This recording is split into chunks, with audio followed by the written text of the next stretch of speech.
உங்களுடைய இலக்கை அடைய RSFETயின் வாழ்த்துக்கள். எக்ஸாமுக்கு ஒரு 2 வாரத்துக்கு முன்னாடி எவ்வளோ எஃபர்ட் போட்டு படிப்பீங்களோ அதில் பாதி அளவு எஃபர்ட் போட்டு இப்போலேருந்தே படிக்க ஸ்டார்ட் பண்ணீங்கன்னா எக்ஸாமுக்கு முன்னாடி என்டையர் சிலபஸையும் கவர் பண்ணிடலாம். ரிவிஷன் பண்ணுறதுக்கு டைம் கிடைக்கும். முக்கியமாக பதட்டப்படாமல் இருக்கலாம். ஸோ இப்போலேருந்தே கன்சிஸ்டண்ட்டாக படிக்க ஸ்டார்ட் பண்ணுங்க. ஜனவரி மந்த்துக்கான இம்பார்ட்டன்ட் டேஸ் ஆல்ரெடி கொடுத்துருக்கோம். பார்க்காதவங்க செக் பண்ணி பாருங்க. இது பிப்ரவரி மந்த்துக்கான இம்பார்ட்டன்ட் டேஸ் கொடுத்துருக்கோம் வித் ஷார்ட்கட்டோட. பிப்ரவரி 1ஆம் தேதி இந்திய கடலோர காவல்படை தினம். இதுக்கு ஷார்ட்கட் என்னன்னா, ஒரு காவலர் 2 கடற்கரையோட ஓரத்துல காவல் காத்துட்டு இருக்காரு. 1ஆம் தேதி 2வது மாசம். இந்த பிக்சரை ஞாபகத்துல வச்சுக்கோங்க. அடுத்தது பிப்ரவரி 2ஆம் தேதி உலக ஈர நிலங்கள் தினம். இதுக்கு ஷார்ட்கட் என்னன்னா, இந்த காத்து வாக்குல 2 காதல் படம் இருக்குல்ல, அந்த பிக்சரை ஞாபகத்துல வச்சுக்கோங்க. மனசுல கொஞ்சம் கூட ஈரம் இல்லாம 2 காதல் பண்றான். இதை எப்படி லிங்க் பண்ணி பார்த்துக்கணும்னா, ஈர நிலங்கள் தினம் என்னைக்கு அப்படின்னு வந்துச்சுன்னா, அந்த ஈரம் மனசுல ஈரமே இல்லாம 2 காதல் பண்ணா அந்த 2 to 2 வரும்ல, அதை ஞாபகத்துல வச்சுக்கோங்க. 2வது மாசம் 2ஆம் தேதி. அடுத்தது பிப்ரவரி 4ஆம் தேதி உலக புற்றுநோய் தினம். இதுக்கு ஷார்ட்கட் என்னன்னா, இந்த 4 அப்படின்ற நம்பரும் புற்றுநோயில வர்ற முதல் எழுத்து பூ ரெண்டும் கிட்டத்தட்ட சேமா இருக்கா, அப்ப 4 பூ. இந்த மாதிரி லிங்க் பண்ணி ஞாபகத்தில் வச்சுக்கோங்க. அடுத்தது பிப்ரவரி 10ஆம் தேதி தேசிய குடற்புழு நீக்க நாள். இதுக்கு முன்னாடி நீங்கள் எங்கேயாவது புழுவெல்லாம் பார்த்துருப்பீங்க. ஒருவேளை ஞாபகத்தில் இருந்துச்சுன்னா அதெல்லாம் எரேஸ் பண்ணிடுங்க. இனிமே புழுனா இந்த பிக்சர் தான் ஞாபகத்தில் வரணும். புழுவோட தலை 0 மாதிரி இருக்கும். அந்த 1 அதோட உடம்பு சாச்சு போட்ட மாதிரி இருக்கும். இந்த நம்பர் 10 அதை கொஞ்சம் ரீஅசெம்பிள் பண்ணோம்னா பார்க்கறதுக்கு புழு மாதிரி கொண்டு வரலாம். இதை கொஞ்சம் ரிப்பீட்டடா பார்த்தீங்கன்னா கண்டிப்பா ஞாபகத்துல இருக்கும். இதுதான் ஷார்ட். அடுத்தது பிப்ரவரி 11ஆம் தேதி அறிவியலில் பெண்கள் மற்றும் சிறுமிகளுக்கான சர்வதேச தினம். இதுக்கு ஷார்ட்கட் என்னன்னா, 11 2 1 வருதா, இந்த பக்கம் ஒரு பெண் அந்த பக்கம் ஒரு பெண் இருக்காங்களா, ஒரு பெண் இன்னொரு பெண்ணுக்கு துணையா பக்கபலமா இருந்தாங்கன்னா கண்டிப்பா அறிவியல்ல பெண்கள் மற்றும் சிறுமிகள் சாதிப்பாங்க. டீட்டெயிலா சொல்லணும்னா, வீட்டுல ஒரு அம்மா ஒரு பெண் குழந்தைக்கு, ஸ்கூல் காலேஜ்ல ஒரு டீச்சர் ஒரு மாணவிக்கு, அடுத்த ஸ்டேஜ்னா மாமியார் மருமகளுக்கு, வேலை பார்க்குற இடத்துல ஒரு கொலீக் இன்னொரு கொலீக்கு. இவ்வளவும் சொல்றது ஞாபகத்துல வச்சுக்கிறதுக்காண்டி தான். எப்படி லிங்க் பண்ணிக்கணும்னா, அறிவியல்ல முன்னேறணும்னா ஒரு பெண் ஒரு சிறுமிக்கு துணையா இருப்பாங்க. அடுத்தது பிப்ரவரி 13 உலக வானொலி தினம். அன்னைக்கு தான் சரோஜினி நாயுடு அவங்களோட பிறந்த நாளும் கூட.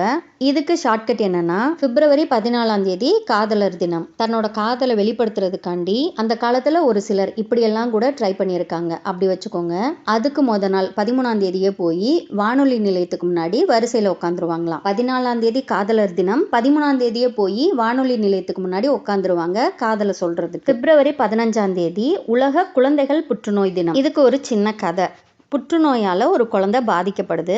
பக்கத்தில் இருக்கிற இன்னொரு குழந்தை அதை பார்த்து ஃபீல் பண்ணுது. அந்த குழந்தை தன்னோட ஃப்ரெண்ட்ஸ் எல்லாம் கூட்டிட்டு புற்றுநோய்க்கு எதிராக நம்ம இந்த விழிப்புணர்வு செய்வோமா அப்படின்னு டிசைட் பண்ணி அந்த வேலையை செய்கிறாங்க. இதில் முக்கியமான பாயிண்ட் என்னன்னா, புற்றுநோயால் பாதிக்கப்பட்ட ஒரு குழந்தைக்காண்டி 15 குழந்தைங்க ஒன்று சேர்ந்து புற்றுநோய்க்கு எதிராக விழிப்புணர்வு செஞ்சாங்க. குழந்தைகள் புற்றுநோய் தினம்னா நமக்கு என்ன ஞாபகம் வரணும்? 15 குழந்தைங்க சேர்ந்து புற்றுநோய்க்கு எதிராக விழிப்புணர்வு செஞ்சாங்க. அடுத்தது பிப்ரவரி 20ஆம் தேதி உலக சமூக நீதி தினம். இதுக்கு ஷார்ட்கட் என்னன்னா, 2 மனிதர்களுக்கு இடையில எப்போ 0 பூஜ்ய வேறுபாடு இருக்குதோ அன்னைக்கு தான் சமூக நீதி தினம். 2 மனிதர்களுக்கு இடையிலையா, அப்போ 2. பூஜ்ய வேறுபாடு இருக்கணுமா, அப்போ 0 20 அன்னைக்கு தான் சமூக நீதி தினம். அடுத்தது பிப்ரவரி 21 உலக தாய்மொழி தினம். ஒரு தாய் தன்னோட குழந்தைக்கு முத அவங்க தாய்மொழின்னு ஒரு மொழி இருக்கும்ல, அதைத்தான் பேச சொல்லி கொடுப்பாங்க. அப்போ தாயும் அந்த குழந்தையும் 2 பேரும் சேர்ந்து ஒரு மொழி தான் பேசுவாங்க. அது என்ன மொழி? அவங்களோட தாய்மொழி. 21. அடுத்தது பிப்ரவரி 24 மத்திய கலால்வரி தினம். எதுக்காக இப்படி ஒரு தினம் இருக்கு அப்படின்றத கொடுத்துருக்கோம், வாசிச்சு பாருங்க. இதுக்கு ஷார்ட்கட் என்னன்னா, இப்போ ஒரு பொருள் இருக்கு, அந்த பொருளோட உற்பத்தி விலை 2 ரூபாய். அந்த பொருள் இப்போ விற்பனைக்கு கடைக்கு வரும்போது மத்திய அரசு அதுக்கு வரியெல்லாம் போட்டு டபுள் மடங்கா அந்த பொருளை நம்ம 4 ரூபாய்க்கு வாங்குறோம். 2 ரூபாய் பொருள் வரியெல்லாம் போட்டு டபுள் மடங்காக்கி அது 4 ரூபாய் ஆகுது. அப்போ 2 4 24 மத்திய கலால்வரி தினம். அடுத்தது பிப்ரவரி 27 உலக NGO தினம். NGOனா நான் கவர்மெண்டல் ஆர்கனைசேஷன்.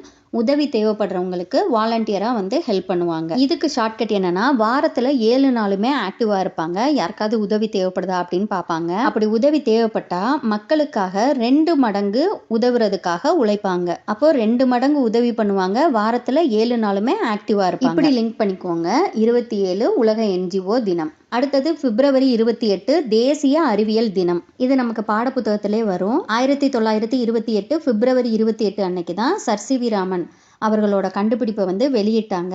அதனால ஒவ்வொரு வருஷமும் பிப்ரவரி 28 தேசிய அறிவியல் தினமா நம்ம சொல்றோம். அவ்வளவுதான், வீடியோ முடிஞ்சிருச்சு.